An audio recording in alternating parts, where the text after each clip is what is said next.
Cincinnati Gardens. We are proud to present today's matchup between the Cincinnati Black Sheep and the Ann Arbor Brawl Stars. With me at the booth, a familiar face, Tank. What's up, guys? How's it going? I don't know what happened. I was just coming to watch the game. I had a couple mad trees. I ended up here. I don't know. And of course, Dave Effin Powell. I just walked up as normal with a few in me and then walked up to the booth. Fair enough. Some of you may be wondering where Nick of Time is. Well, Nick of Time has a personal issue that he needed to attend to, and Tank is kind enough to fill in, and we are very happy to have your presence amongst us. Hey, man, I'm happy to be here. This is an exciting night, second game of the season, Ann Arbor in town. And, guys, this is going to be a real litmus test to find out where this team is, the Cincinnati Rollergirls, where they're at this point in the season. A big test early on. I absolutely agree. Now, the first home game a couple weeks ago pitted the Black Sheep versus Neo, and although on paper they were very evenly matched, Black Sheep definitely took care of business in the home opener with a 308-96 win. Now, in the meantime, the Derby Dimes of Ann Arbor have been kind of busy themselves. In fact, they are playing 3 road games in 3 weeks, 3 straight weeks. So they took care of business, and again, something that was supposed to be very close on paper against Fort Wayne, and they frankly blew them out, 233-101. So they took care of business in Fort Wayne. They're coming to try their luck in Cincinnati, and then next week they're going to round off their road trip in Bleeding Heartland. And after this extended road trip, then they are off until mid-June in terms of regulated games. So these are 2 teams that are certainly surging on their way up, and I think this is going to be an outstanding test for both teams here today. As you said, Marty, with both teams are coming off of very definite wins, and it's one of those things that now we're going to see with them pitted against each other, which one is actually maybe playing at the level we expect them from their scores to be playing, as well as, I mean, we were raving about it. We absolutely loved the team mentality that the Black Sheep had in their first bout, and are we going to see them hold to that against a better team, or if things start to fall apart a little bit, will old habits come back into play? That's a good question right there. One of the big things that Cincinnati did in that first game, there was a lot of trust. There was a lot of teamwork. There was a lot of working together. You know, you watch this team over the past 2-3 years, there was a lot of times people weren't trusting each other in the pack. Somebody was on the inside line, they'd go to the outside lane on something they should have let another blocker, maybe the pivot, take. And it was just, hey, I'm going to do this because I don't trust that person beside me to get it done. We didn't see that last game, Marty. We saw a team that was a cohesive unit, playing as a team, working together, forming walls. Everybody was having a good time. If that continues tonight, I think Cincinnati is a force to be reckoned with in 2015. I agree. And although Neo fought, they fought hard. The game was not really in doubt at any, say about 20 minutes in. Cincinnati took the Black Sheep took a commanding lead and then went from there, and it really didn't falter that much. So what will happen when adversity greets this team for the first time with the big lights on?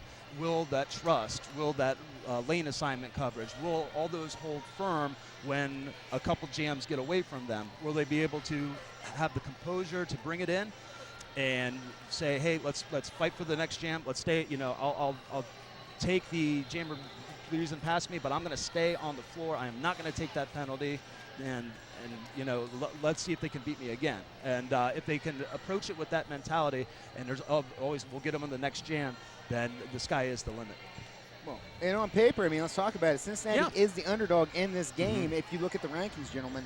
Absolutely. According to the WFTDA rankings, the Black Sheep are at 96th in the world, and Ann Arbor is 84th. So from that level, it is very close. But due to when you look at a more real-time rankings like flat track stats, they have the Black Sheep at 86th in the world, but mainly to the Derby Dimes just dismantling of Fort Wayne, they shot all the way up to the 49th. So there's a lot of disparity between the official rankings versus the more real-time look of flat track stats. So it will be interesting to see if the Black Sheep are able to keep the good things going, what kind of surge that's going to create for them. I'm certainly getting way ahead of myself. We have 60 minutes of roller derby, so I don't want to prognosticate and look beyond this matchup. But this is going to be kind of a springboard game for the Black Sheep, and really as an opportunity for the Derby Dimes as well if they keep this road winning streak intact.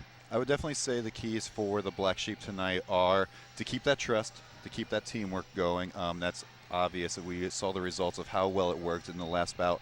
And then the other thing we were just talking about before we went to broadcast is keeping our jammers out of the penalty box, because that's going to be a killer, and that'll kill any momentum we have, as well as will make it very hard with two evenly matched teams. That could change it within a jam or two right there. Yeah, I mean, and especially now the way the game has been played and the way the game is being played by the Cincinnati Rollergirls in the last matchup, you saw a lot of 4-on-1 Cincinnati defense on that one Neo jammer. This team is asking their jammers to do a lot of offense by themselves, a lot of 1-on-2, a lot of 1-on-3 wall situations where you have to have athletic, strong jammers that can bounce around that. Marty, do you think the jammer core is up tonight to making that happen? I do. Okay, let's talk about it. Well, actually, I'd love to, but what I'd like to do for those of you folks that are new to the sport, we have a little video queued up for you that explains the game way more succinctly than we possibly could. So let's go to that right now.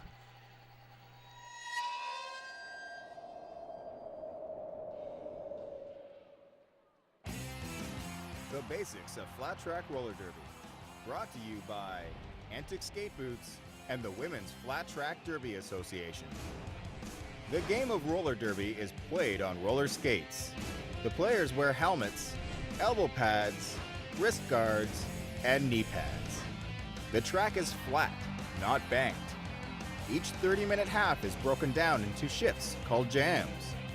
The group of 8 players at the front is called the pack.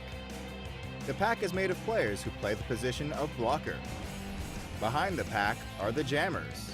The jammers are the skaters who score points and are marked by a large star on their helmet.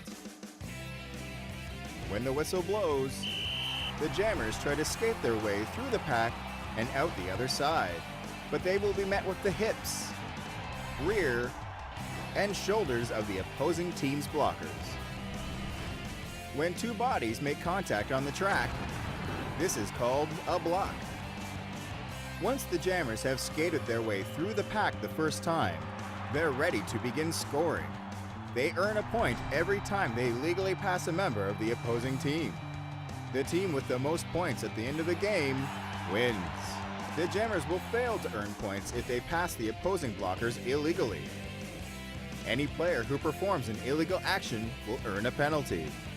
So what's illegal? Elbows, tripping, back blocking, and passing out of bounds. Any player who receives a major penalty has earned a 30-second trip to the penalty box. The jam ends when the lead jammer places her hands on her hips, or when 2 minutes has elapsed. 30 seconds later, a new jam begins, and the whole thing starts again.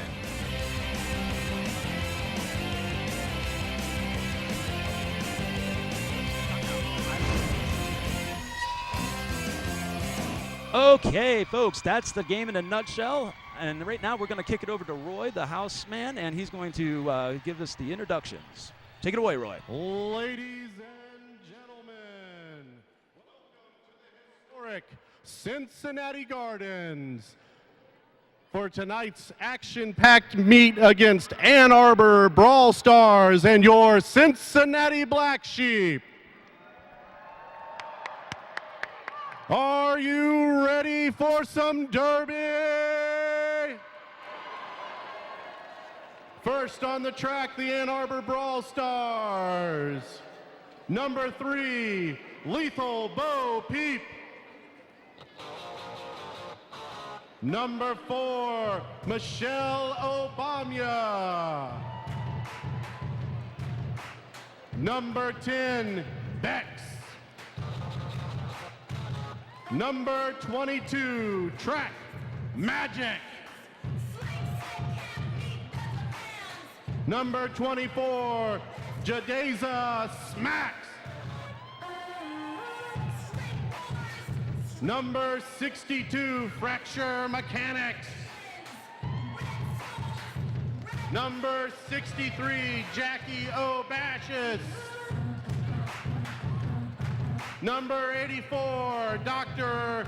Mayemzu. Number 302, She-Rock. Number 404, Slamuel L. Jackson. Number 811, Terror Misu. Number 886, Strawberry and Scream. Number 1111, Leslie Arnez. And the captain, number 187, Slamlet. The Ann Arbor Brawl Stars are bench coached by Candy Nakaho.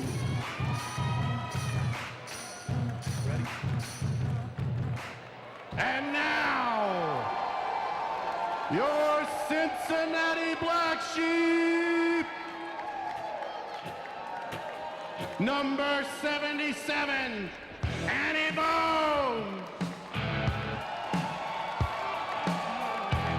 Number 32, Candy Kicker. Number 23, Ay Caramba.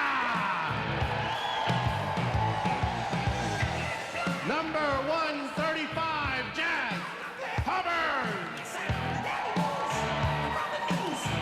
Number 30, Kitten Kicker. Number 66, La Bruja. Number 93, McCrum. Number 44, Murder.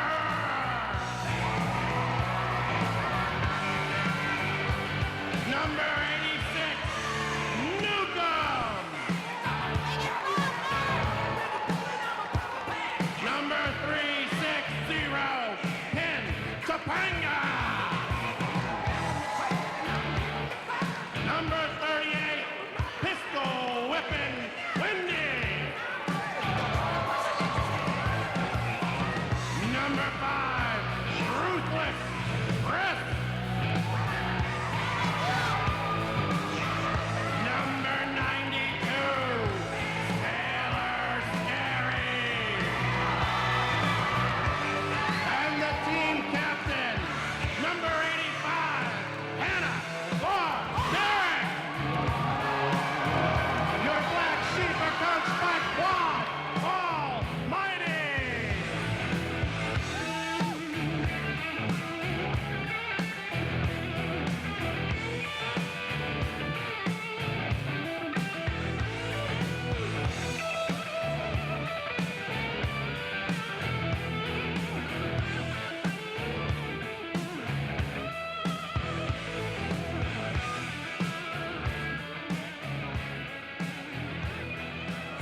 All right, ladies and gentlemen, will you please rise and take off your hats and join Margaret Darling and Royal Holland in the singing of the national anthem.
ladies and gentlemen, we are back and we are about ready to play some roller derby. Now, folks, you might have noticed on the introductions for the Black Sheep, every single Black Sheep player made the W sign with their hand, and they're not overconfident. They're doing that for a fallen skater, Wheezy.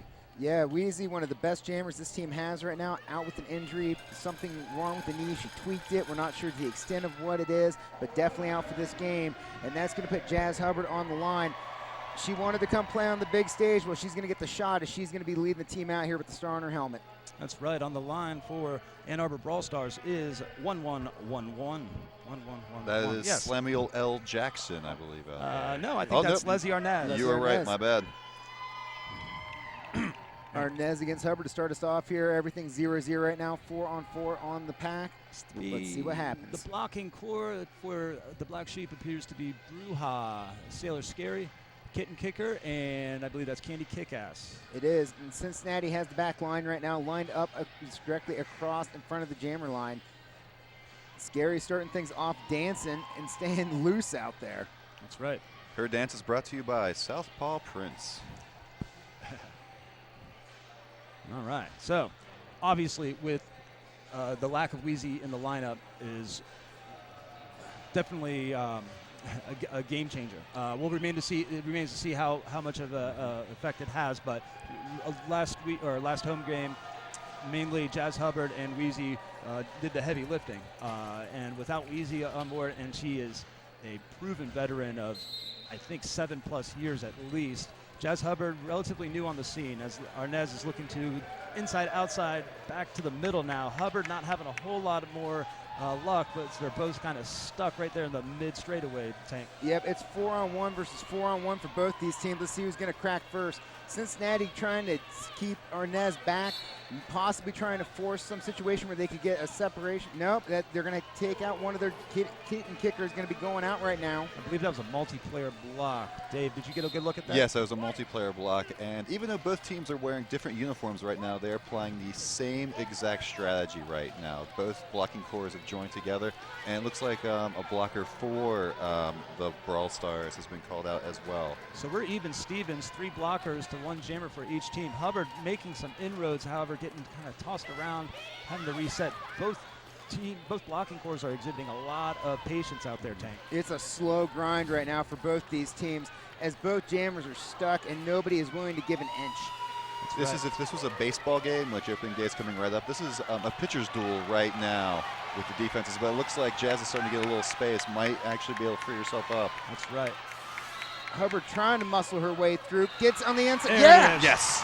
Outside she went, lead jammer goes to Hubbard. That's going to open this thing up a little bit. Now Cincinnati needs to keep it nice and slow for their jammer at this point. Nice takedown by, I believe that was... La Bruja was the one that got the hit. Yes, indeed. Now La Bruja is sighting her sign, Candy Kickass. Now there's a 3-wall Sailor Scary at the point. Tank, what are you seeing? I'm seeing right now a lot of defense for both these teams. Oh, Kick there's some gonna offense. open There's up. some offense. I get excited when there's offense these days. I agree. Oh, Jazz worked her way through the line. She went to the ground, so she couldn't break away, but she had an opening right there. Arnaz trying to go inside, gets knocked to the inside, That's goes a track through. cut for Jazz Hubbard. Sorry to cut you off there, Tank, but No, important to note right there, and that's something this team cannot have happen. absolutely. So the jam ends at its natural conclusion of 2 minutes, and they went around the track exactly once in that 2 minutes, and that just shows you how defensive-minded both of these packs are. And boy, Dave, when all the blockers, when all eyes are on you, it makes life pretty difficult for a jammer. That does. She was Jazz was able to get 5 points there to make the score 5-0, but unfortunately, she's also going to be starting in the penalty box. So the jammer for the Brawl Stars will be out there by herself. That's 8-1-1. Tara Masu up quick, though. Boy, and she just sort of deflected Hannah Barbaric as she made her outside pass. Blasting up through there. Masu coming up hot now with a little bit of speed. Getting in the back of the there's back block. yeah, that's about as obvious as it gets. I think the jammer was excited about having a little bit of speed and went into that pack a little hot, Tank. Yeah, went in a little hot indeed right there. Completely running over Hannah Barbaric. Barbaric back up, though. And Newcomb on the outside there waiting for a jammer to come back in. That jammer's going to be Jazz Hubbard. Well, what we noticed is on that first time that Hannah got beat, yeah, she got beat. You usually don't see that physically, and then the second time around, she was ready for it. She was ready to take the hit, and she was able to send the jammer to the box. It looks like Newcomb went to the penalty box right there in the scrum. I like how physical Jazz is as she's trying to work her way through, not going back at all, constantly moving forward, Marty. There it is. And with Jazz Hubbard, once she gets a little bit of momentum going, she's looking to initiate contact. She thrusts her shoulder forward. Now, thus far, it's been really hard for her to get that momentum going because of the slow pace that this pack has made her skate at. But once she opens it up a little bit, she's fun to watch as she gets knocked back. But that is a clockwise block. So all of a sudden, as Jazz Hubbard gets through, that's her initial pass. So there's no points scored on that one. Back on the track, Tank, who we got? Well, right now, what might open this game, Tiramisu back in, what might open this game up, guys, is actually pack players leaving, because the less pack players you have, the less coverage you have, and that opens the door for Jazz. Newcomb with a big hit. Oh, we got another track cut. Yes, we do. So Tiramisu going back to the box for yet a second time. Jazz Hubbard making her way through the last line of defense on her second scoring pass. So what we're able to see this blocking line do is they don't have to worry about a jammer out there right now, so they're getting a little more offensive blocks, as well as they're stalling the pack to free Jazz up. If you're new to this sport, folks, this is really the only sport that I know of where offense and defense are played concurrently. In any other sport, either you have the ball or you don't have the ball, or something along those lines. This, you oftentimes have to pick your poison. Do you want to stay on defense? Do you want to leave your defensive position and try to make an opening as an offensive blocker? These decisions are made so many times, so quickly, and oftentimes they happen so fast that we can't even really announce them in a cogent fashion. And Bones on the line by herself right now for Cincinnati, 4-on-4 in the pack. Bones trying to work her way through. Cincinnati, we're going to lose Sailor Scary to a penalty. She's going to the box. So on the early going, gentlemen, both teams are racking up some penalties here. Oftentimes in the first 5 to 10 jams, it's a feeling out period, not only for both teams, but for the reffing crew as well. Yep. And trying to figure out how loose or how tight they're calling it. And any coach could only ask for is consistency. If you're going to call it tight the whole time, call it tight both ways, yep, and vice versa. So both teams are trying to get a feel for one another and the ref crew at hand. Masu back in now, getting hit by LaBruja. Bru's going to take her out, trying to go to the outside now, coming back to the middle. Cincinnati is all over her. It should be noted that Ann Bones did get lead jammer status for this, and she's working through her scoring pass right now, while Tiramisu is still trying to work through her first pass. And her lead jammer status is brought to you by NovaCare Rehabilitation. And look at that right there. Sarah Scary stepping in right when that wall opened. And Bones back through. There it is. And she stayed in. She sure did. And it's such an important thing for Ann Bones to get off at a big start. Tank, let me throw it back to you real quick. Masu just passed off the pivot, the jammer painting right there, getting it to her teammate. 187. That's slam it, not being able to do much with it, and jam's called. Absolutely. So my point being, with the injury of Wheezy, Dave, and a lot of other players are going to need to step up. We know Jazz Hubbard is going to be a go-to jammer like she was last go-round, but who are the 1, 2, 3, maybe even 4 skaters that are going to step up in the jamming position for Cincinnati? And Ann Bones, they know they love having her, that they like the strength and the length that she provides. It's so important for her to get off to a good start. Very much. We just saw it. Very much so. And right now we've got Ruthless Chris on the line out there for the Black Sheep, and we have Bex out there for the Brawl Stars taking the star for the first time. Bex getting hammered now into the inside, held up. Ruthless Chris trying to come out the front. Now she's to the back again. Bex trying to go through the front end, but Cincinnati's there with the defense. They're all over her. Same thing for Ruthless Chris in the back, though. Again, it's 4-on-4 walls, Marty, against one jammer. And it's all about who is going to be able to stay clean in their blocking packs. As Hanna-Barbera goes to the box, and now Sailor Scary is going to be, Newcomb is joining her in the box as well. So obviously the Black Sheep are at a huge disadvantage right now, as just let's see who we got out there. That's Ruthless trying to get popped out of there. Now she goes to outside. She's all the way around. She's got it. Nice. And we've got Pentapanga and I'm trying to see McCrum, I believe. McCrum, yes, absolutely. McCrum and Panga doing a good job there. 0-0. Nice defense. And that's an interesting call off. On the part of Ann Arbor. They had obviously huge advantage, 4-on-2 on the blockers, yet Bex decided to. Well, she looked in the side view mirrors and saw Ruthless Chris coming around. And at that point, Ruthless might have had a better line, might have been able to get through there. She decided discretion is the better part of valor, called it off. All right, so Pistol Whippin' Windy is out there for the Black Sheep, and we've got Slamuel L. Jackson out there for the Brawl Stars. I don't believe that, by the way, Tank. I think that's a load.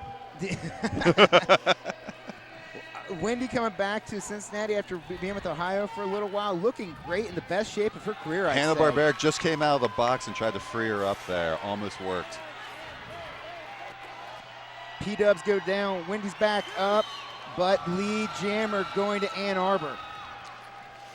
Bruja to be commended on that nice isolation block for as long as she did. She's really taken a step in the right direction in this 2015 season. Big pile up now on the second straightaway. Jackson trying to work her way through on the back. This is her scoring pass. Wendy's out. Wendy's free. Fortunately, Hannah got called for another penalty. Didn't see what it was in the scrum. I believe that's number 3 on the early going Yeah. for Hannah. So that'll be something to watch as Nuka makes a nice takedown, compels the Ann Arbor jammer to call it off, and we're on to the next one, gentlemen. It's not a high-scoring game so far, but it's a very consistent game of very tenacious defense by both of these teams. We're practically 10 Black Sheep, 10 to the Brawl Stars. Now on the line for Cincinnati Black Sheep is Jazz Hubbard, number 135, for number 22 for Ann Arbor, and that's Track Magic. So both teams are going pretty deep in their bench in terms of jamming rotation. Sometime, like for the Neo game, for instance, we saw they went to a 2-jammer rotation for the better part of the game. Obviously, that strategy is not being employed here, and so they're going a little deeper on the bench. Jazz Hubbard still trying to make her way through as Track Magic is coming on through her scoring pass, and she's got 5 points to her credit. That's 5 for Track Magic. Magic didn't do anything pretty there. She just went ahead and lowered the boom and forced her way up through that pack initially, then got the points, now calling off the jam. It's probably a smart call. She had Jazz right in front of her. Jazz was coming up for her scoring turn. Again, though, a huge disadvantage. Well, you can look at it 2 ways. I think from the perspective of Ann Arbor is let's start this jam off with the 2 blockers in the box for Cincinnati. That'll give us a better opportunity to get lead jammer, and then maybe we can open up a large scoring jam. So they're kind of, putting it it's almost like putting it in the piggy bank, if you will, and they're hoping that it'll reap dividends in this jam. Well, and it's a very low-scoring game for both these teams, so each point really counts in this one. Leslie Arnez now trying to fight up through the front. Can she get there? LaBruja and Kitten Kicker trying to keep her back. Ann Bones on the back. Bones trying to work her way through. Boy. Lead jammer going to Ann Arbor. Yeah, Candy Kickass coming out of the box, initiated an offensive block. It was beautiful move by Ann Bones, pirouetting through on the second straightaway, and that's freed her up. That However, spin was brought to you by UC Health Sports Medicine. damage done, though. Ann Arbor putting up points, 4-0. Cincinnati's lead continues to melt away right here as Ann Arbor getting their sea legs about them, starting to get back into this game. You're starting to notice the jammers for the Brawl Stars are very, very physical, and they're not afraid of the contact whatsoever. Yeah, there's a lot of parity displayed on the floor. Both teams employing the same pack strategies, for the most part, the same jamming strategy as well. Just like, let's stay clean, let's commit to the middle of the floor. Let's not get cute on the outside, and let's just pound them in the submission, both for blockers and jammers. Tara Masu versus Ruthless Chris. Tara tried to go up through the pack, now getting stuck on the front end, still trying to work her way through. Ruthless 3-on-1, and she is wedged on the back. Bridge being formed right now by Hanna-Barbera. Well done by Hannah. Very smart play by Hannah. And Strawberries and Scream went to the box for the Brawl Stars.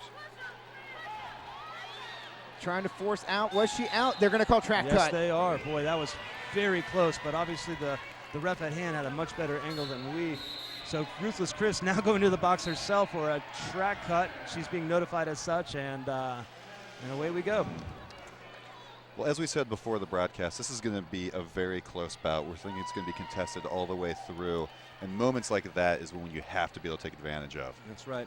Now, Chris is back on the track because she only had to serve the amount of time that the Ann Arbor jammer served. So it was very, very little. So anyway, so both jammers are out, and the jam continues with about 50 or so seconds left in this jam. No lead jammer, so it will come to its natural conclusion at the end of this 45 seconds now. Oof.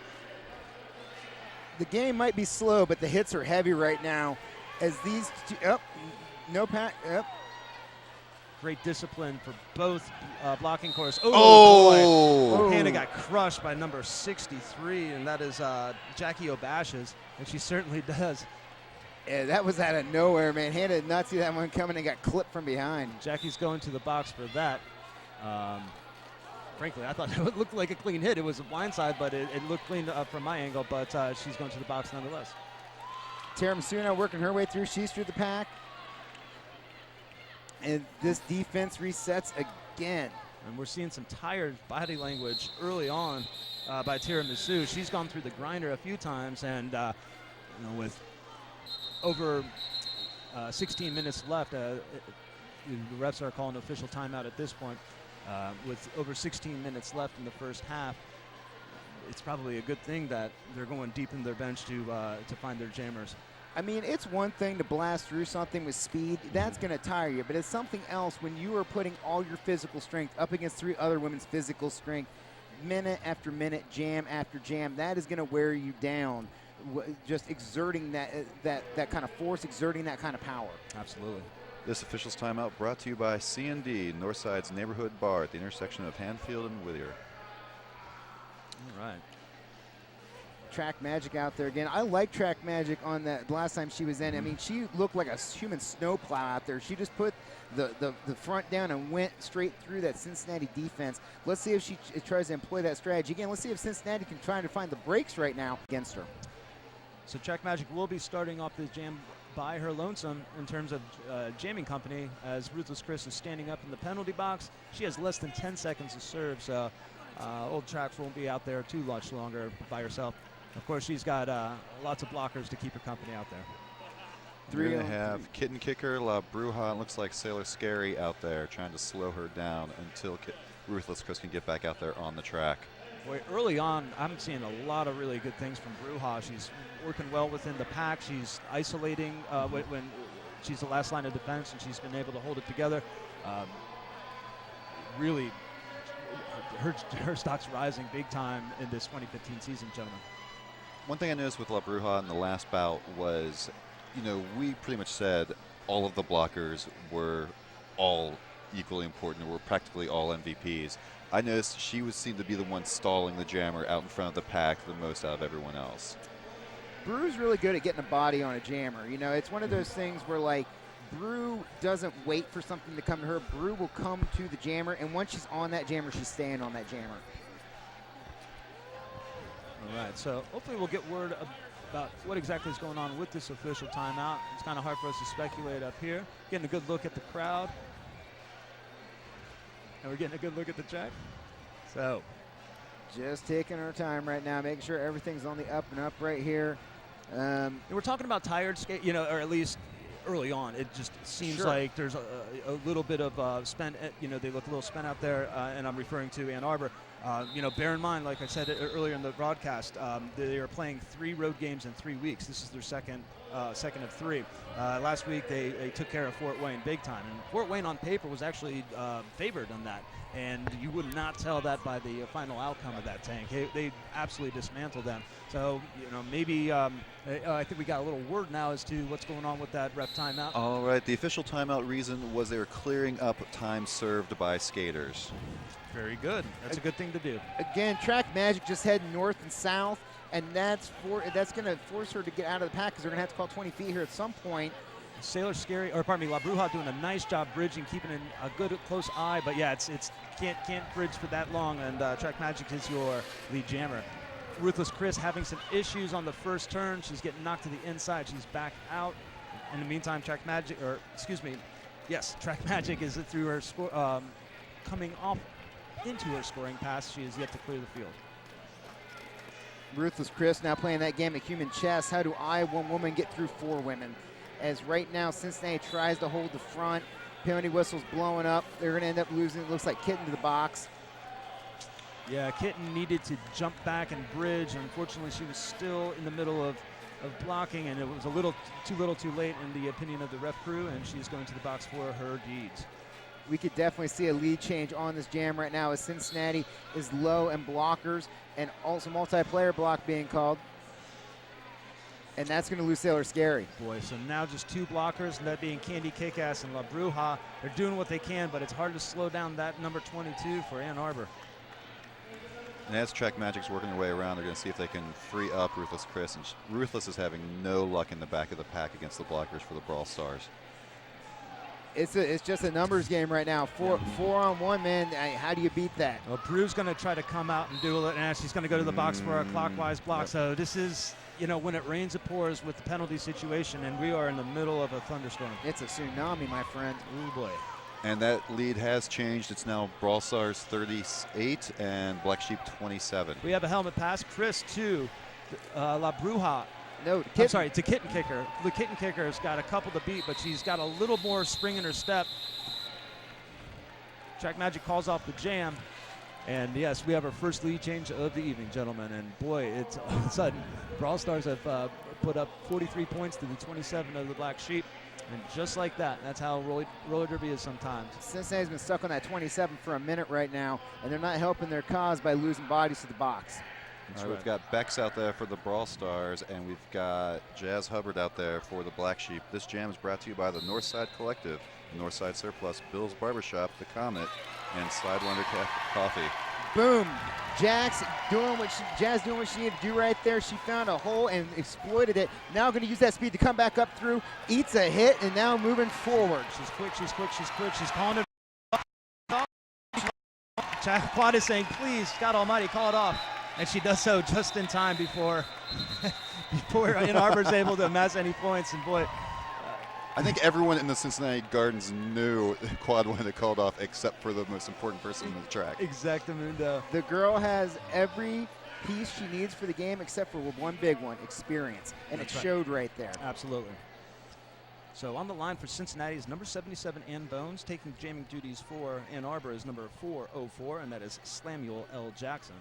One great thing that last jam I saw was Hannah Barbaric freed up Jazz in her scoring pass. She took the hits of two blockers, and Jazz was able to bounce off of the hits that were severely lessened by Hannah. She's amazing, man. She can do some work. Ann Bones got a three-wall she's dealing with, kind of slicing and dicing, going east-west a lot, but she is moving it forward. Now she's through. She is your lead jammer. I really like Ann Bones this season. Really developed over the course of last season and looks way more comfortable this year with the star on the side of her helmet. Fortunately, we've lost Kitten Kicker and La Bruja to the box on this jam. And Ann Bones calling it quickly and smartly. 2 points for Black Sheep, 0 for Ann Arbor. Good awareness there by Ann Bones. She knew that she needed to make her points quick, and when they didn't all come at once, she decided to call it quits before they're able to do anything. 10-point game, my friends. All right, we're halfway through the action in the first half, and that has been brought to you by Mad Tree and Catch a Fire Cafe, the location of the after party. So it looks like, I believe a timeout is being assessed to, well, according to the screen, it's the Brawl Stars. I would think that, and I suppose that makes sense. The Black Sheep have just won the last two jams by, granted, not by a huge margin, but they were doing so mainly with one or two blockers oftentimes in the box. So that's oftentimes a really hard thing to do, and they were able to do that there. What Quad's talking about is, hey, listen, we might have to deal with giving up a big jam, but if it means all hands on deck for the next jam, I'm going to take it. So don't get desperate. Don't do something that is not in the best interest of the team in the long run. Keep your cool. Stay out of that box. And we got two in there right now. I believe that's Kitten Kicker and La Bruja. So Ann Arbor will be starting this jam with an advantage in terms of blockers. On the line is Ruthless Chris jamming for the Black Sheep, number 111. Am I giving one too many ones? Anyways, it's Leslie Arnaz. Leslie Arnaz. That's right.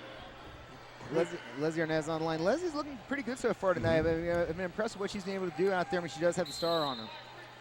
And the inside's open. Oh, yes, it was. Newcomb tried to seal off the inside and wasn't able to shut the door quick enough. Lead jammer does go to Ann Arbor.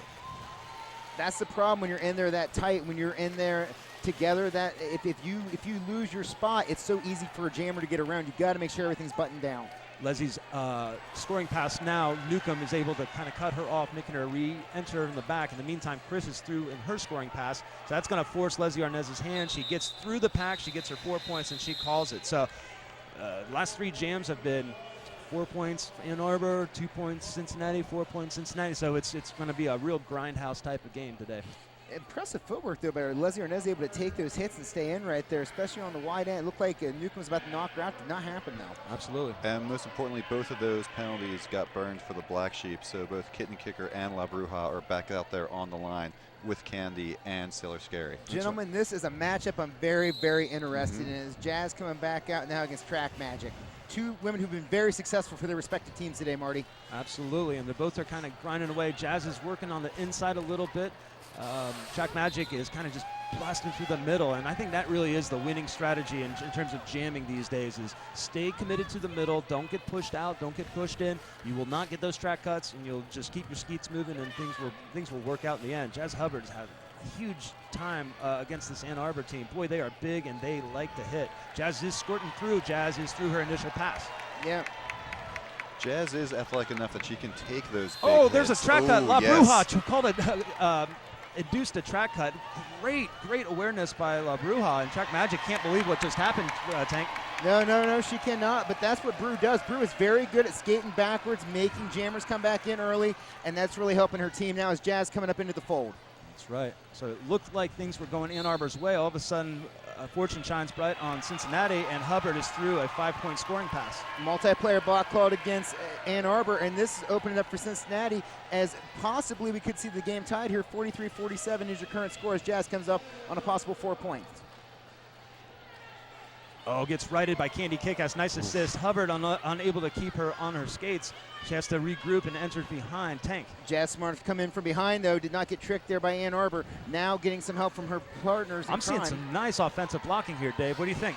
Yeah, Tank actually picked up on what I was noticing as well. Was Jazz was partially out, and instead of getting up right where she was, she crawled back a little bit to make sure. And then, yes, once she got back in, both La Bruja and Sailor did some nice blocking to free her up. Nice ISO work by Lethal Bo Peep for Ann Arbor. However, Jazz Hubbard, too strong. She gets through on her 5-point scoring pass. Track Magic is so destructive against these walls. She's like a one-woman SWAT team band where they just show up with the big thing on the front that knocks your front door in. That's what she's doing to this defense.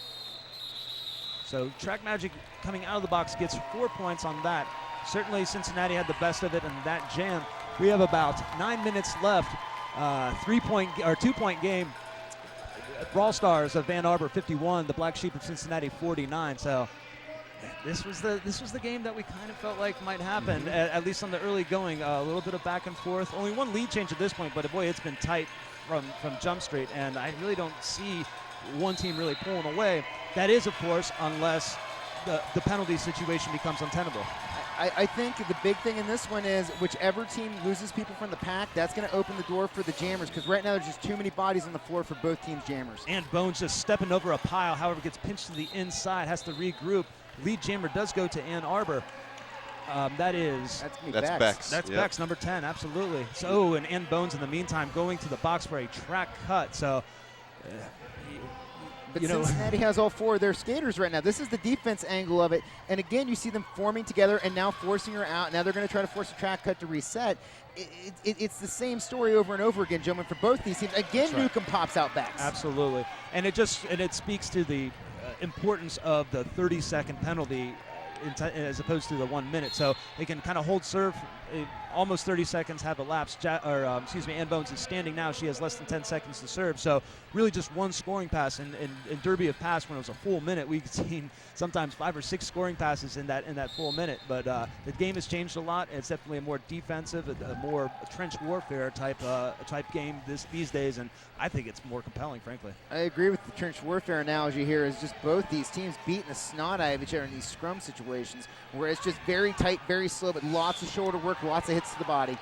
Yeah, that scrum was probably between turns 3 and 4 for a good minute and a half right there, where no skaters moved outside of it. That's right. So Bex coming through on her second scoring pass. Ann Bones coming up on her first scoring pass. Bex calls it off quickly, scoring 3 points, it looks like, to Ann Bones 0. So again, we're seeing a lot of track smarts out there. The lead jammers are calling it when it's the most beneficial. And we're on to the next one. This tight game brought to you by Quatman Cafe. 68-49 is your score. Ruthless Chris back on the line for Cincinnati. Going to be taking on Samuel L. Jackson. for Ann Arbor. One thing I want to mention, I want to backtrack a moment. A few minutes ago, I stated that the Brawl Stars took a timeout. It was indeed the Black Sheep that took the timeout. So Brawl Stars have all 3 of their timeouts, plus the Coach's Challenge. Cincinnati Black Sheep have 2 in their coaching challenge. Ruthless now inside, tippy-toeing, trying to get around. Not happening as Ann Arbor hits the brakes. Now LaBruja comes up on the inside trying to free it open.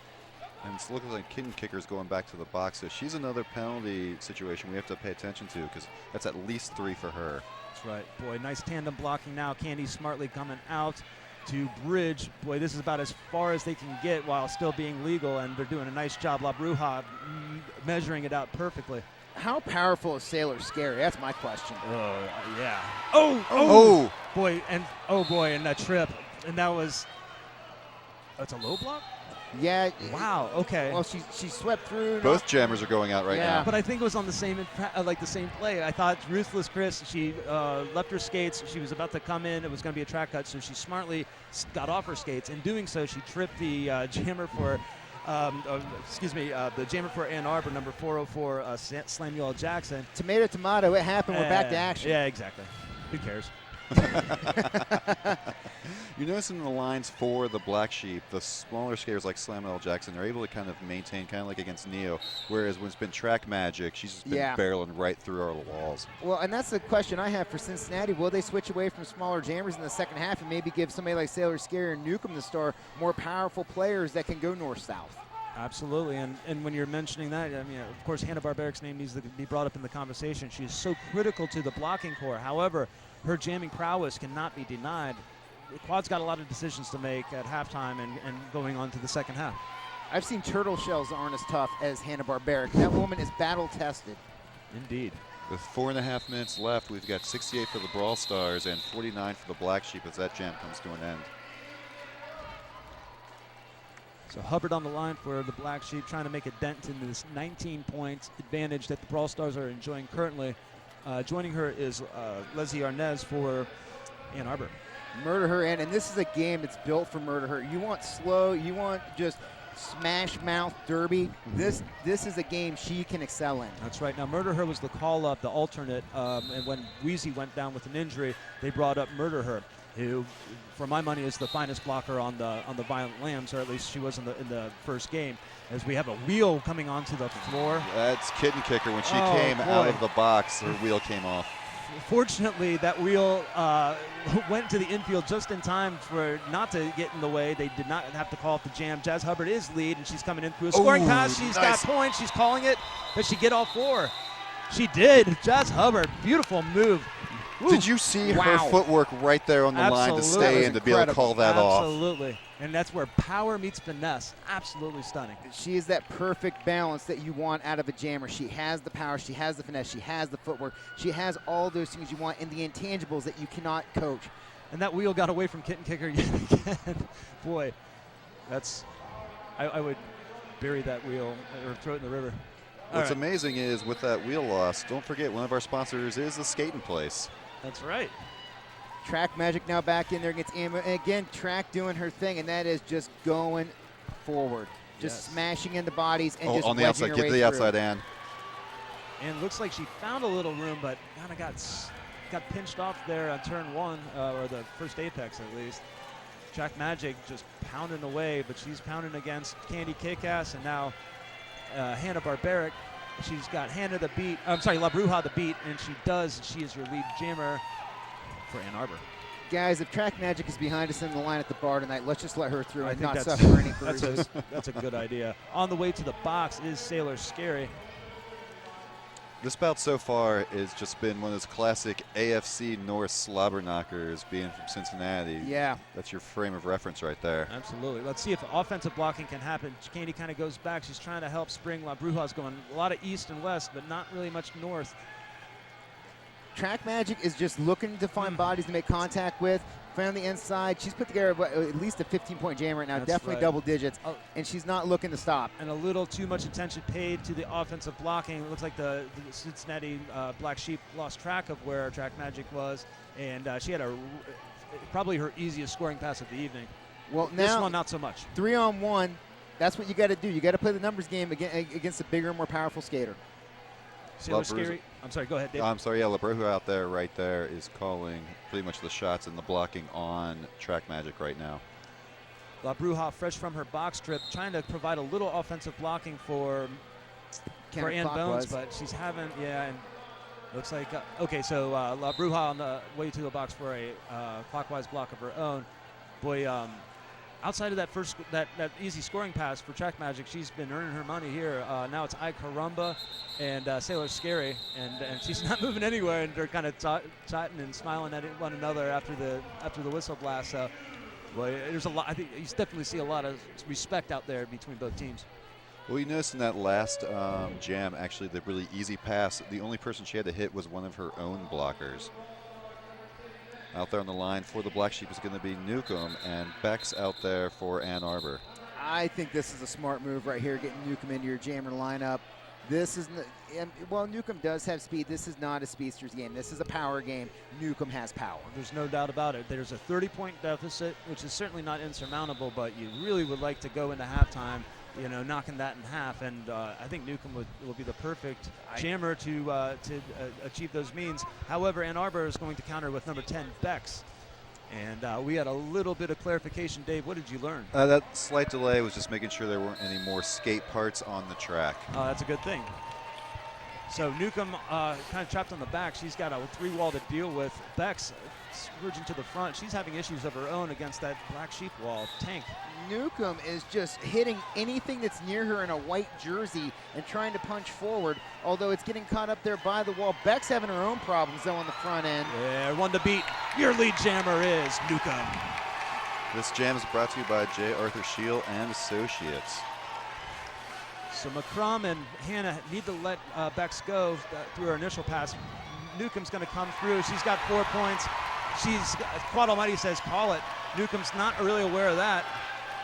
Okay, now again, like the Jazz Hubbard jam a few back, just in time they were able to call it before any damage done by Ann Arbor. So we're going into the halftime. It's a 26-point lead for Ann Arbor, and it's certainly the momentum.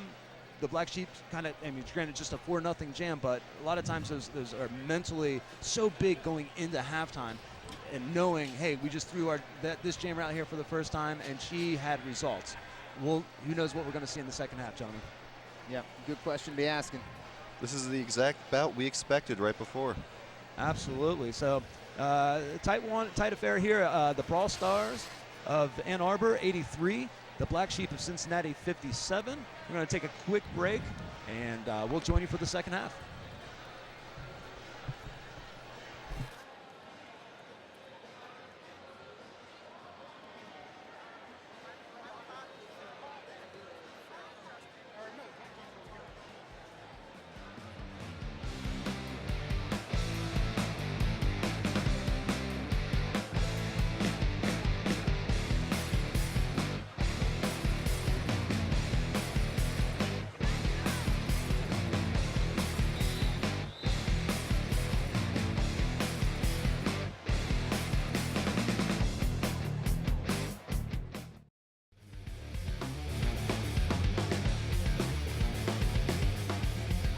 Welcome back, ladies and gentlemen, to the second half.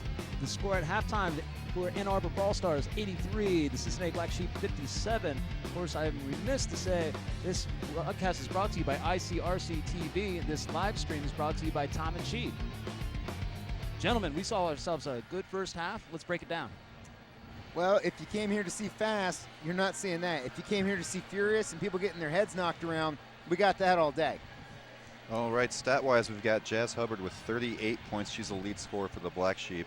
Ann Bones has 15. Then the only other skater that scored for the Black Sheep is Newcomb. No surprise here for Ann Arbor. Track Magic has got 22. Bex has got 10. And Leslie Arnez, who will be starting off for the Brawl Stars, has 8. And then penalty-wise, we're going to keep a close eye on Kitten Kicker with 5 and Newcomb at 4.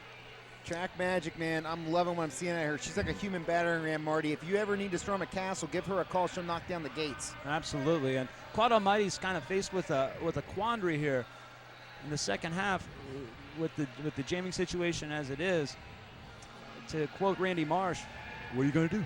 what are you going to do? And that quote was brought to you by Quality Printing and Design. That's right. And the meaning of that is they threw Newcomb out there at jamming at the end of the second half. She got 4 points to 0 for Ann Arbor. Went in with some good momentum. However, she is sitting on 4 penalties. Couldn't kick her on with 5 penalties. So it's going to limit Quad's options somewhat in terms of who's going to be able to put the star on. Obviously, Jazz Hubbard is scoring points out there. Ann Bones, those are going to be the 2 go-to. Ruthless Chris having trouble making some points happen on her end, and so we're going to really have to see how it plays out, Tank, in the second half. I don't know, man. I mean, I get what you're saying, that Newcomb's sitting on some penalties, but I think she's way more valuable in that jammer core right now than she is in the blocking. You have other blockers.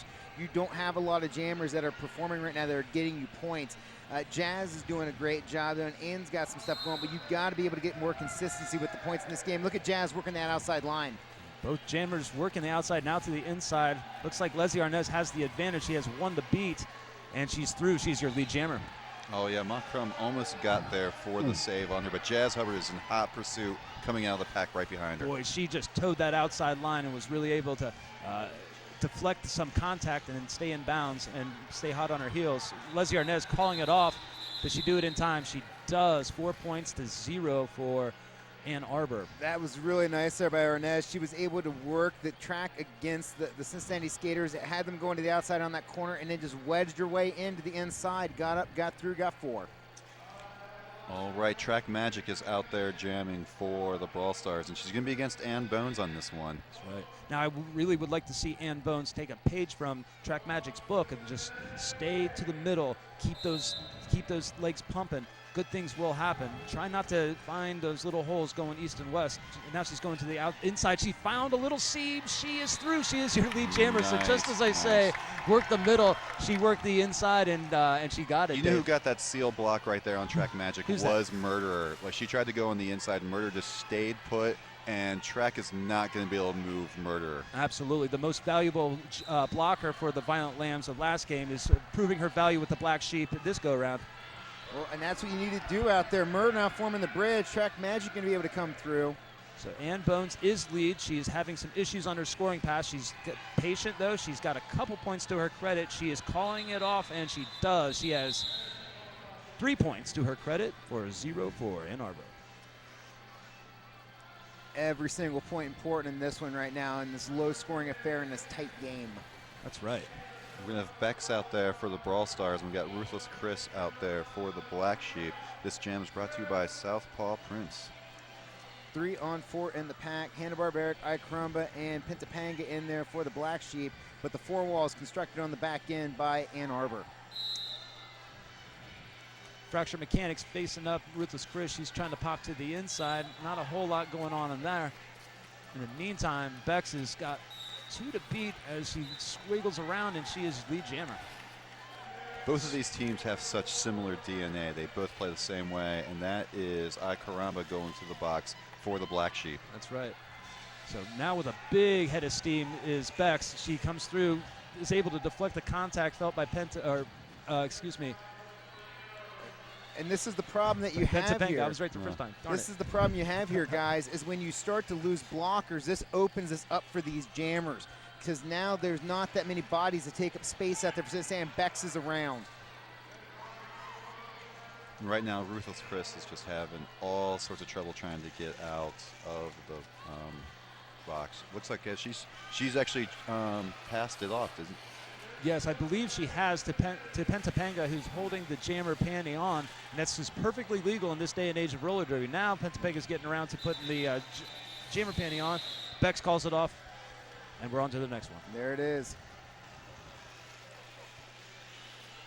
Jazz Hubbard back on the line for the Black Sheep, number 404 for Ann Arbor. That's Slemuel Jackson. She jammed a couple times in the first half. Seems to be kind of the relief jammer out there for Ann Arbor, it would appear. This next jam is brought to you by UC Health Sports and Medicine. So, Tank, early going on, this 30-point margin, actually now it's extended to a 41-point margin for Ann Arbor. Yep. And with a margin like this, every single jam time ticks away. Oh, And yes. Jazz Hubbard fights her way through, scratching and clawing all the way. She's your lead jammer. In the meantime, Slamuel Jackson's got a whole lot of black jerseys to contend with. Jazz was, I'm sorry. Go ahead, man, you Jazz got was it. hit to the outside, and she was able to keep one skate in, and then right when all of the blockers let her go, she just zipped right through the crease they gave her. And the procession to the penalty box for the Black Sheep as La Bruja and now Candy Kickass. So they will be starting this jam down. They did win the jam 3-0. However, they're starting this next jam with quite the handicap. I like Jazz's ability to make great things happen out of bad situations. She got popped, and then when she did, found an opening in mid-flight and got through. Now, Marty, as a coach, what we said before the bout was we were looking to keep our jammers out of the box. Yep. And we've been pretty successful at that, but it's Yes. our blockers that have been going in that's been really killing us tonight. Well, and that's that first dose of adversity that this Black Sheep team has faced. They really didn't have that at all with Neo. They hadn't the need to do the desperate things. You're seeing a little bit of skaters trying to do a little too much out there. I'm talking to blockers, and they're paying for it by trips to the box, and it's they're feeling it in that jam, and they're feeling it in subsequent jams. So it's imperative for the Black Sheep to right the ship in terms of the penalties, and great things will happen when they have full strength on there. Oh boy! In the meantime. Yeah, inside lane was completely open Yes, right there absolutely. for Leslie Arnaz. And she doesn't, she was certainly bracing for more conflict and didn't get it. She seemed almost surprised by the ease of that. And boy, that next one looked pretty easy too, but La Bruja slams down that. As developing storylines go as well, Newcomb has gone to the box. That is her 5th penalty. This again will limit her potential to jam later in the bout. That's right. Boy. Things are starting to get loose right now for Cincinnati as they realize that the points are starting to go against them, and therefore you're starting to see a lot more of trying to make those hits, getting out of position, and that leads to penalty trouble. I like the way Quad's handling himself. He's not screaming and hollering. He's staying cool. He's trying to project positivity and most importantly, calmness on the bench. Yeah. And if you're calm, oftentimes it trickles down to the rest of the bench. And our first time taking the star for the Black Sheep is Ma Crum. Tiramisu is out there for the Brawl Stars. Another big skater. Ma Crum is able to get to the outside line and get lead jammer stats. And that lead jammer stats is brought to you by C&D Northside's Neighborhood Bar. Open sesame was the key word from McCrum there. Oh boy, nice footwork there on her scoring pass. That's for the hard way. Quad Almighty saying, let's keep this going. Oh boy, Sailor Scary with a big hit on turn 3. McCrum's got it rocking and rolling right now. Absolutely. Now you just got to make sure you don't carry too much speed into those packs. McCrum is through with yet another scoring pass, 10 points to her credit. This is exactly what the Black Sheep needed right now because you felt the momentum falling away from them a little bit. That's right. And we have yet to really see those big point jams occur. We might be seeing one right now. Oh, Newcomb almost had her held her feet. 14 points and counting for McCrum. And Quad says, I like the look of this pack. Let's keep it going. So he has more confidence in his jammer than Ann Arbor's jammer at this point. So McCrum's coming through. Cincinnati trying to drop back right now, trying to force Tiramisu. Tiramisu getting called with the track cut. McCrum's back through. McCrum is the skater for this kind of game. This is what you need from a jammer right now. And you know who set up that truck cut right there was actually Ann Bones. Tiramisu tried to do an apex jump. Ann was actually the one that hit her. She fell out, and then she didn't even bother to try to get behind Ann again. So Quad's hunch is paying off big time. He's keeping this jam going, and absolutely to the benefit of the Black Sheep. Outstanding jam for the Black Sheep. I believe it was somewhere in the neighborhood of 17 points. I could be a little off on that, boys, but all I know right now is it's a much tighter game than it was at the beginning of this jam. 30-point game, boys. Back to that 30-point margin. And that 30-point margin is brought to you by J. Arthur Shield and Associates. Jazz Hubbard out there now, almost by herself on the line, 4-on-4 in the pack. Jazz wasting no time, just trying to work the middle, finding a seam, working to the inside, going back to the outside. Dave, what are you seeing, buddy? Jazz is doing what she's been doing all bout, and that's pretty much, she's taking the hits from these bigger blockers. Hopefully she's about to get free because the pack is about to be called off. They're bridging very nicely They from the really Brawl Stars are. right now. And they knocked her to the inside. She needs to reset all the way back. She does. And Tara just to start Massoud back all over in, again. low block called on Candy Kickass as she goes around. Tara out the front, lead jammer. Not far behind is Jazz Hubbard. Both jammers making their initial pass. But You can both see Penn and Candy are trying to actually push the pack and not let them get close. Kitten and Pango all by themselves on the front. Massoud around. Oh, Massoud gets dropped. Pentapanga with the cold shoulder there, knocking her down. But 3 points to Ann Arbor's credit, 0 for Cincinnati on that jam. So wrestling momentum back is Ann Arbor. All right, we're going to have Bex out there jamming for the Brawl Stars. And we're going to have Ann Bones out there for the Black Sheep. So, Tank, right now we're going to see, instead of two very physical skaters, we're going to see more finesse skaters out there. Yeah, and this might be the good jam for having both of them out there because it's going to be 3-on-2 in the pack, so you got less bodies. Let's see what they can do. Inside opening up for Bex, and Bex just right through there on that inside line. Yeah, it's Ann Bones now trying to get through. She's got a couple bodies on her, forcing her way up through the front. Bex now right in the middle, 3-on wall to contain her. Oh, in from the box, immediately interjecting herself into the game is Fracture Mechanics. Sailor Scary with a oh boy, and incurring a track cut is Sailor Scary on. No. That was Bex, and what was I'm great sorry. was she was trying to call off the jam, and Ann has been able to get Absolutely. 5 points on it. What I meant to say was Sailor Scary drew the track cut on the Ann Arbor skater, and so now this jam will go to its full 2-minute conclusion. Gentlemen, it's one team's up, one team's down, and it keeps going and going and going. Ann Nice Bones, move. nice Hands around. outside inside move. Well, and we talked about earlier how much stronger she is this year. And right there, that was something last year she probably would have gone to the track on, where she kept her feet and was able to score the points. That's right. So she's coming in now. She's getting a little offensive blocking from Candy Kickass and Hanna-Barbaric. Candy is kind of quickening up the pace. Candy needs to drop back. That's right. And Bones now takes a spill to the outside just before turn 1. Nice hit. Bex back in now for Ann Arbor. Will Ann call it? No, Ann can't call it.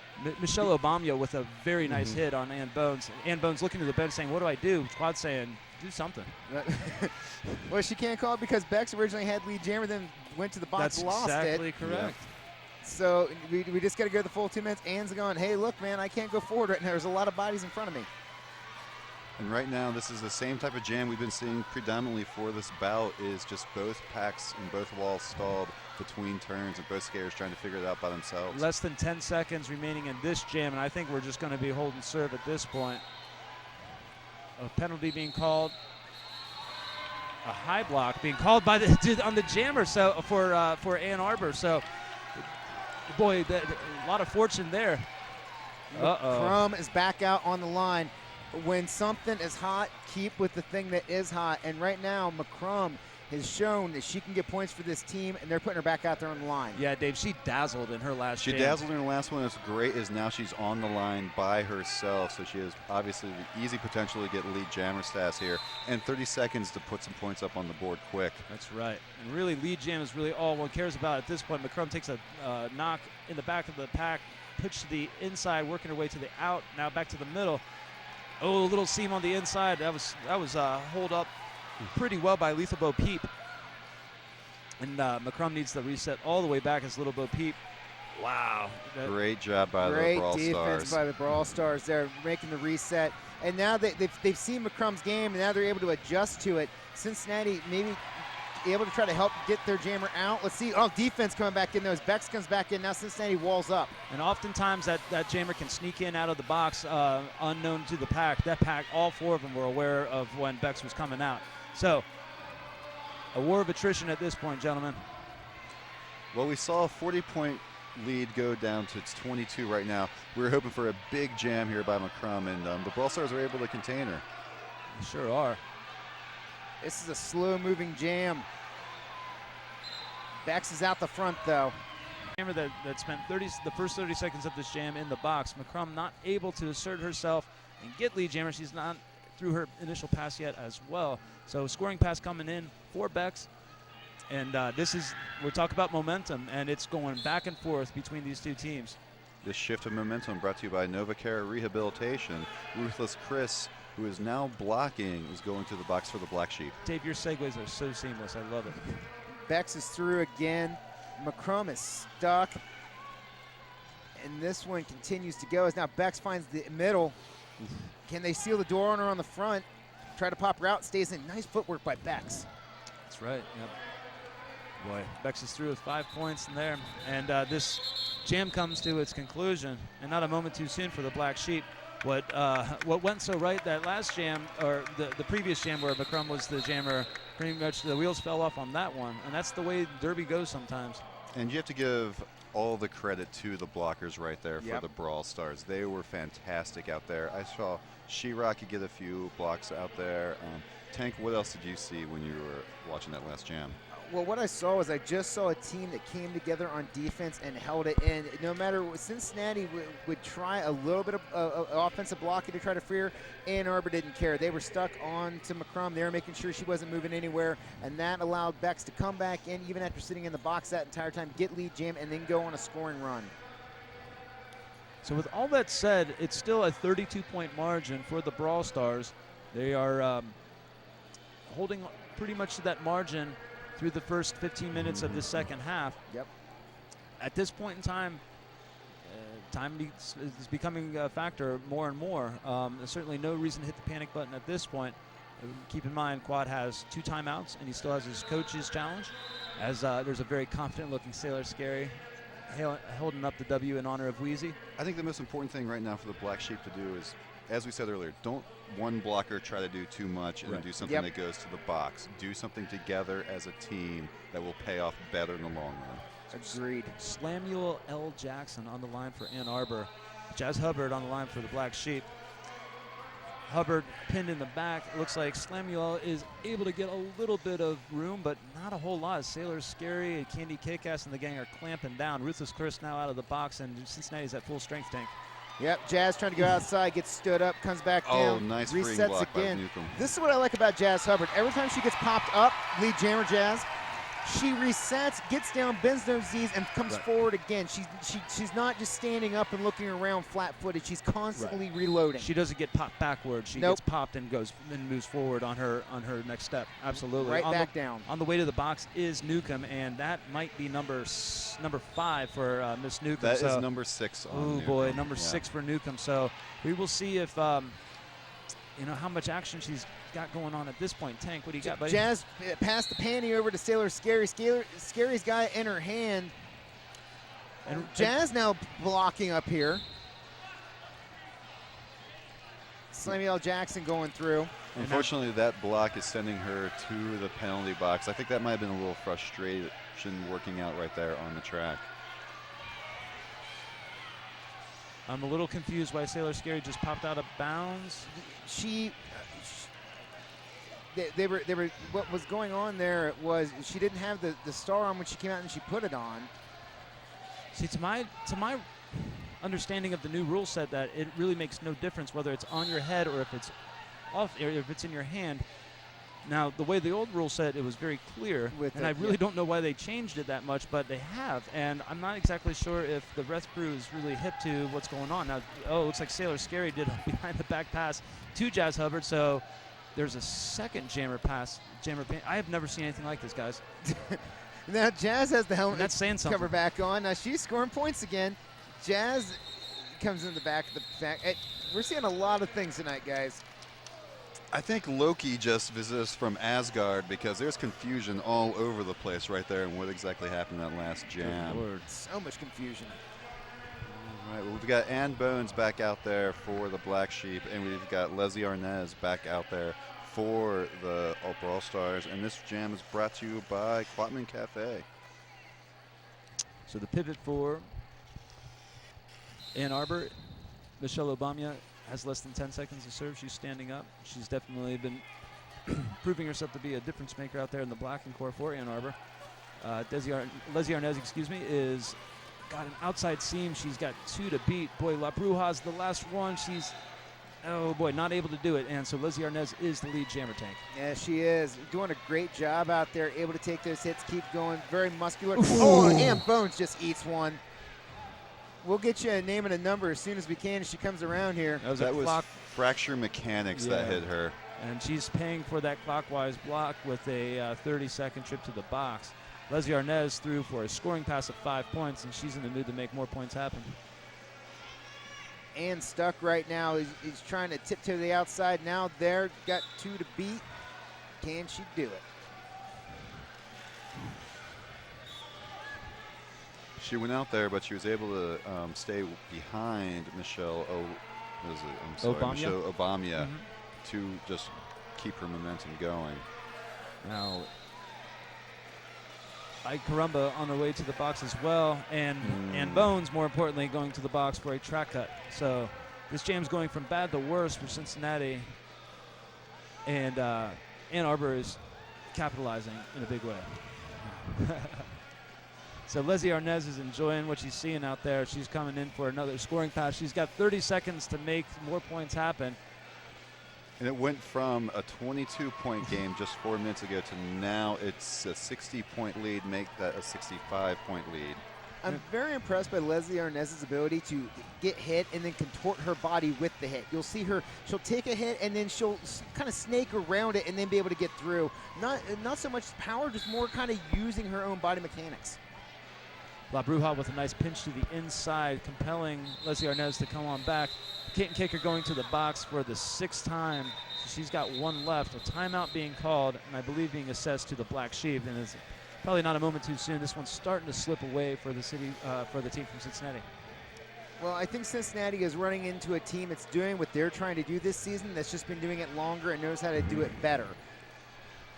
That's what they're facing right now, and that's not always a bad thing early on in the season. Take your lumps early, learn, move on, and see what you can take into the later part of the season. Tank, I think what you said there is very valuable. The fact that, like, yes, this is an early learning lesson, as well as we saw it work really well against a team that we were probably just better than. Now we're playing a team that's either just as good or better, or as you said, just has more experience doing what we're trying to do. But we need to stay disciplined and keep doing and believe in what our plan is for the bout. And Cincinnati isn't that far behind in this game. There's been times when they've been up. There's been times when they've been able to get big jams. There's been times where they can get it close. Right now, Ann Arbor is just a little bit better. They just have that control. They're just able to make it work a little bit better. So what for the most part of the second half being a 30-point margin has ballooned to a 68-point margin. So that timeout is definitely critical. Now Cincinnati has the power to stop the clock twice, one through a timeout, one through a coach's challenge. But obviously looking at the body language on the floor, Ann Arbor is feeling this one, and the Black Sheep have a lot to do and a short time to do it to claw their way back into this one. And we thought we found the answer with when Ma Crum was out there. She had a great initial as Jazz Hubbard gets the lead jammer, which hopefully will inject us with some momentum here. But you noticed how the Brawl Stars adjusted. Ma Crum does a great first jam, and in the second one they were able to contain her when she had the advantage of being out there as the only jammer on the line. That's right. Now Hubbard threw. She's got 4 points to her credit. So they're going to let this roll, and this is a good call, I think. Now, obviously, you gotta give it up to your blockers at some point. You got a big gap to close, and that's exactly why you keep this sucker going, because the Ann Arbor's jammer is going to the box. Hubbard's got 9 points now to her credit, 5 on that last scoring pass, and she's got a minute and 10 to make more things happen. Well, this is what's working so well for Jazz. She's strong enough to come up into these packs and take the initial hit, stay up on her feet, and then use that speed to burst out. The minute there's an opening, Jazz is through. Boy, Obama getting away with a couple. Boy, they're all getting away with some clockwise blocks there, in my opinion. As those shoulders are swinging out. Hubbard really doesn't seem to mind the contact. She kind of enjoys it, I think. So 14 points and counting for Hubbard. And this is what we're talking about. If Cincinnati's to claw their way back, they need to do it right now. Speaking of right now, Tank, it's like Track's Magic is back on the track, but not before Jazz Hubbard puts up 5 more points. Track Magic again, just lowering the boom, coming up from behind and just smashing into people, going up against Sailor Scary. How often do you see Sailor Scary get out-muscled by somebody? Not often. Very seldom. Well, you also notice with Jazz is you obviously expect her to be fast. You don't realize how strong she is as a skater and how easily she is able to take some of those hits. That's what you need to have a jammer in 2015. So Jazz elects to keep it going. She does. Kind of negates the scoring pass from Track Magic, so she was able to answer with 4 points of her own on that pass. I think all told, gentlemen, we're looking at a 19-point swing in that one. 175 to 126 is your score. About 7 minutes and a few seconds left on the clock. So Bex is going to be out there for the Brawl Stars, and we got Ma Crum out there for the Black Sheep. This jam is brought to you by Matry and Catch a Fire. This is a pivotal jam for Cincinnati right now. They need points. They need them now if they're going to try to make the comeback here. That's right. So McCrum finding a kind of a triangle wall in the back and having a lot of issues. In the meantime, the Ann Arbor jammer, Lizzie Arnez, able to get through. She is your lead jammer. Now all eyes on offense momentarily. Excuse me, that is Bex for Ann Arbor. And McCrum is through.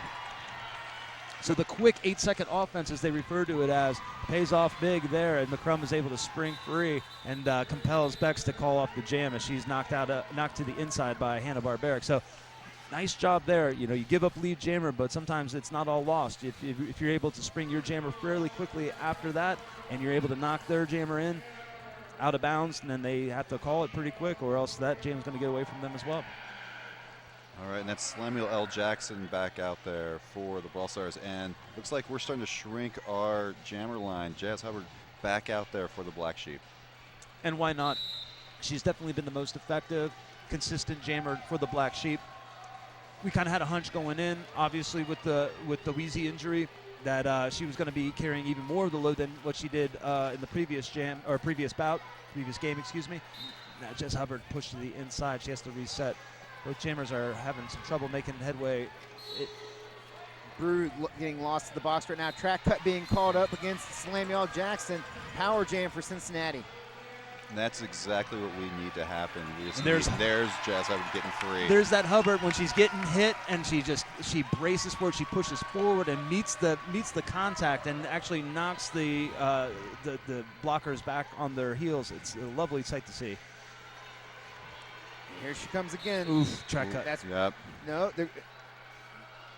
Okay, good. So it looked like it was a forearm was being assessed. Yep. Now, had it been a clean block, then Hubbard probably would have been called for a track cut. But as it stood, the person that knocked her out of bounds went to the box herself, Tank. Brew's back in 4-on-2. This is the best situation Cincinnati could ask for. This is pretty much your AFC North metaphor going again. You just have to keep your endurance late into the bout and see who actually has stamina towards the end. Michelle Obama, I think, got away with a trip there as Hubbard is kind of taking a look back, needs to take a breath. She is definitely getting a little tired. Panty pass here as Bex is looking to hand it off to her pivot. Black Sheep want nothing of it. But Bex is holding on to that panty as she's allowed to do. Again, this is a rule modification that frankly puzzles me. Nice job by Bruja to knock her out or knock her down before having to let her go. Jazz Hubbard working her way through, trying to find outside line. Nothing there. More bodies in the way. Open the door by Bruja. You saw a Tank. She was able to get Michelle Obama, and Michelle Obama's been killing us out there, and La Bruja with a nice tactical hit. So with about 5.5 left, it's a 40-point bout. It's not out of the question yet. Brawl Stars 179, Black Sheep 139. Lead jammer's so critical in these final minutes. Yep. When you're dealing with a 40-point deficit, certainly not insurmountable, but it's if you give up lead jam and just even a couple of times, it's going to make it near impossible. Official timeout being called at this point. So right now you got two separate things going on. Cincinnati has got to really play hard and try to make as much out of this clock as they can, right, while not committing penalties. It's this. Let's not mean to cut you off there, Tank, but let's take a look at the rebroadcast schedule. You can see this on ICRC-TV, who's of course bringing all of this great derby to you. Sunday, the 5th of April, 5 p.m. on TWC 24. Monday the 6th, 8:30 p.m. Time Warner Cable Channel 4, Cincinnati Bell 8:34. Wednesday the 8th at 10 p.m. Time Warner Cable 24. Thursday the 9th, 10 a.m. Channel 4 on Time Warner Cable, 8:34 on Cincinnati Bell. And of course Friday 4/10. That would be 8 p.m. Channel 18 on Time Warner Cable. And you always can check this stuff out on ICRC-TV. Dave, you have some knowledge, and I want you to impart it upon us. That official's timeout was to clean up the whiteboard and clarify it. And as that occurs, that is Leslie Arnaz right there with lead jammer status. That's right. So Leslie's got through. Ann Bones is still making her way through her initial pass, and things are looking a little bleak on the Cincinnati side of the scoreboard as Pistol Whip and Wendy is on her way to the penalty box tank. Yes, she is. Leslie Arnaz doing a great job tonight, now being held up on a 3-woman wall on the front end, which is now transferred to a 2-woman as Hannah trying to play the bridge, now reset to the back. Ann Bones trying to work her way through. Now Nice. Brew pops her out, and her and Sailor Scary try to drop to the back to try to force a track cut. Absolutely, and of course the Leslie Arnaz is a disciplined jammer and not really falling for that. Oh, Ann Bones nearly track cutting herself and showing good discipline on her end. But gentlemen, I just wanted to take a moment. I think La Bruja is having a fabulous game out there, and she's not alone, but she's really the individual standout blocker for the Black Sheep as far as I'm concerned. Doing some great things out there. I like Brew's game a lot. I think, and now she's got that perfect blend of experience as well as her just athleticism. Definitely one of the best blockers this team has in 2015. All right, the jammers for this next jam are going to be Jazz Hubbard again and Bex, two very familiar suspects. And this jam is brought to you by the Northside Collective, Littlefield and Junkers Tavern, La Terza Artisan Coffee, and the Comets. Bex, Meet, Murder Her, and I Carumba. As Jazz trying to get through the back end, and Bex is able to get out the front end. Murder Her going to the box on a forearm penalty, and this one is starting to slip away for Cincinnati. However, Hubbard is through her initial pass. You never know, something wild might happen. The lead jammer, Bex, is calling it off. She almost made a really bad error there. She was a little out of control going into that pack. Fortunate for her, skates kind of came out from under her before she was in that contact region, and she said, you know what, I'm not going to press luck. I'm just going to go ahead and call it. At this point in time, the clock is Ann Arbor's best friend, and they're going to be content letting that tick away. Well, and we noticed earlier with the Brawl Stars, they're not just beating us up. They have finesse jammers as well. Both of these teams are very similar to each other is what I'm noticing. The staff is pretty similar. Both lines are very similar. They have very similar themes. And Tank, you noticed it in the preview as well. They might just have been doing what we're trying to do a little bit longer. Yeah, and I think it would benefit Cincinnati at the after party to talk about some of the mechanics of this game, because you see a mirror image right now and saying, hey, we do what you do. How are you doing what we do better? And trying to get those pointers to figure out what it is to take this game next level. I think Cincinnati's on the right path right now. They're just facing a team that's been doing it for a little longer. And I agree for the most part. My main takeaway in terms of the differential between these two is the depth of jammer effectiveness. Jazz Hubbard has been able to assert herself and become the lead point scorer. We've seen mixed results with Ann Bones. We've seen mixed results with LaCrum, with Ruthless Chris. So they just haven't – you need that 1-2 punch at least, and they've got the one, but the two just isn't really asserting themselves, Dave. And what we're noticing also is their leading scorer in the first half, Track Magic, hasn't been jamming a whole lot in the second half. That's right. It's true. So Ann Arbor's lead jammer – Ann Arbor has lead jammer duties. That, of course, is Leslie Arnaz. Sailor Scary for her first time going out. And frankly, I'm a little surprised we haven't seen a little bit more variety in the jamming core up till now. But she gets through. She takes some contact. She's kind of peeling through that wall. She is working the tank. Oof. Yes, she big is. hit. Michelle Obama yet again, a clobber knocker hit. This one to the outside, taking Sailor Scary off her skates, which you don't see very often. I like the First Lady of Pain out there just smashing people. That's right. You've also noticed at this time in the bout, both hits as Sailor Scary goes to the box right there, is all of these hits are really taking their toll on all of these skaters. It seems like it's going to be like a UFC fight. The next day, there's going to be some bruises and there's going to be some swelling that they're not going to enjoy seeing in the mirror. Absolutely. People are going to be sleeping in bathtubs filled with ice tonight. You know, and gentlemen, it's not something that we really, gone on and on about, but certainly the absence of Wheezy, it gives the team a much different look, and with a skater of Wheezy's experience and expertise, it hurts, Tank. It hurts having that, and injuries are part of the game, and every team experiences them. It was just unfortunate the timing of this particular injury, and we really don't even know the scope of it at this point. But you can't help but feel for the Black Sheep when it feels like everything's all systems go, and then the practice right before the game, a pretty sizable injury to one of their star jammers. It hurts. It hurts really bad. It does, and but you look at this team right now and you go, what if Wheezy's in that lineup? What if Trudy Vicious is in that lineup? And the thing is, they're going to come back. Absolutely. And this team is gaining that experience now that they need from the blockers to figure out this game, to do this new strategy to make this work. Again, it's early in the season. You're 1-1 on the season most likely at the end of this game. It's a learning experience. Take that learning. I would say this is definitely maybe a growing pain of the new system, of really subscribing to it. It worked so well against Neo, whereas here, yes, the Brawl Stars were going to give us troubles with it and stuff like that, but you haven't seen it completely break down. You haven't seen Nukem or Sailor just going out trying to get big hits and stuff like that. You still see them working as a team. It's just you're seeing maybe our opponents tonight do it slightly better and slightly faster. Absolutely. And another thing that I think to be commended is the penalty issues that were really happening about halfway through the first half. They really seemed to righted that ship. Now, it hasn't really translated into in a couple jams, it did. There was a penalty, jammer penalty on Arbor, and Hubbard was able to really accumulate a lot of big points and kind of get them to claw their way back. But in terms of the Black Sheep, both their blockers and their jammers have skated pretty darn clean in the second half, and they could be, because that was definitely the thing that we were focusing on and saying they need to get this thing fixed. Well, they did fix it. They just aren't getting the jammer effectiveness across the board, Dave, and in a tightly evenly matched game like this, that's really all the difference it needs.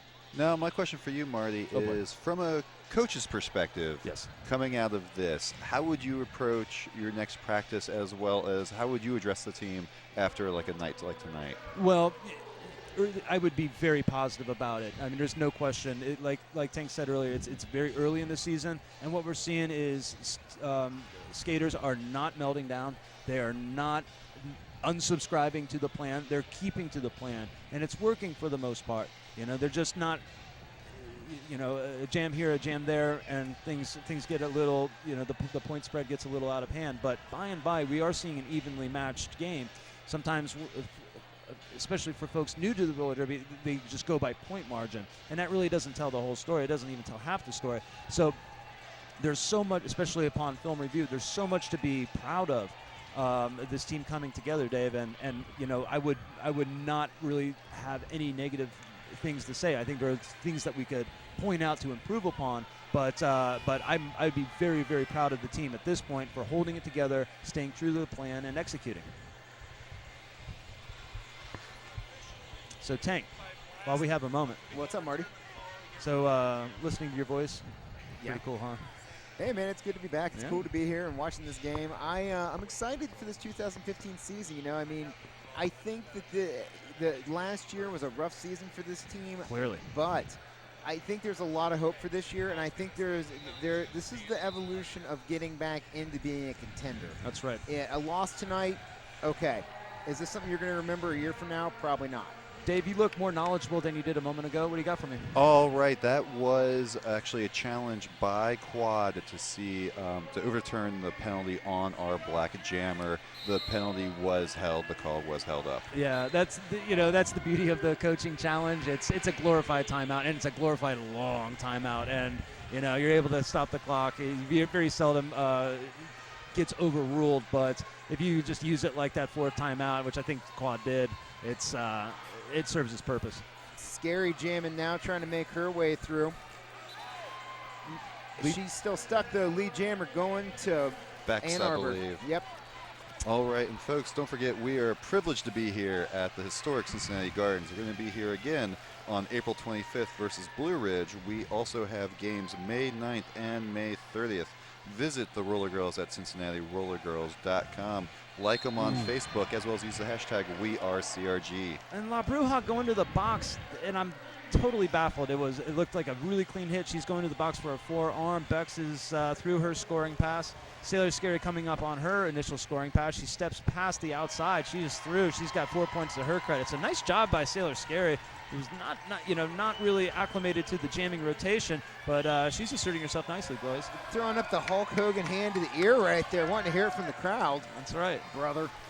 Sailor Scary will always make sure the audience is having as much fun as she is having doing what she's doing. That's right. Oh, and she's out. That's right. So Sailor, very smart, does not need to go in behind because the blocker who knocked her out went out herself. So we're seeing some smarts out there demonstrated by Sailor, and this is good. She needs reps. She might be doing this a lot more than what she's used to. Oh, yeah. And Quad understands that. And due to the penalty issues that Newcomb was, has, it kind of kept her from getting some jammer reps. So, credit to this team. We have come to a final now, unofficial final. The Ann Arbor Brawl Stars 205, the Black Sheep of Cincinnati 153. So, congratulations to both teams. Obviously, to Ann Arbor, they came in and on the second game of this 3-week road trip. They've got 2 wins to their credit and looking to put the icing on the cake with a win against Bleeding Heartland. It is not easy to be the visitors, especially not easy to be the visitor 3 weeks in a row. Marty, me and you used to do this back in the day, going on the road. It ain't easy, man. You're talking 4 or 5 hours in a car. You're sleeping in questionable hotels. You're not getting good night's sleep. It is rough being the visitor for a roller derby team. Absolutely. It's almost easier to do it in a tournament format. You go to one place, you're in one hotel room. Yeah, you're playing a bunch of games, but you don't have you just make that trip once. And everybody else is doing the same thing you are. Right. Exactly. Yeah. This is I don't think I recall seeing a team make this type of road trip, and obviously it's going to make them a lot stronger mentally, physically. It's good derby coming out of Ann Arbor, and the folks in Michigan should be very proud. Dave, any final thoughts? One thing I noticed was both teams came off of bouts where they blew out the numbers that were on the page right there, whereas tonight it felt like both teams played to the page. You saw that little bit of gap in rankings and stuff like that, and I think the score reflected it. But I think with the Black Sheep, they represent themselves very well tonight, and I look forward to the rest of the season and seeing what else they do and how they bounce back to this bout. No question. Gentlemen, I think we're going to wrap it up right there. For ICRC-TV, for the gentlemen here at the booth, thank you so much for joining us. The final score for tonight, Ann Arbor Brawl Stars 205, Cincinnati Black Sheep 153. We will see you real soon, folks. Have a great evening.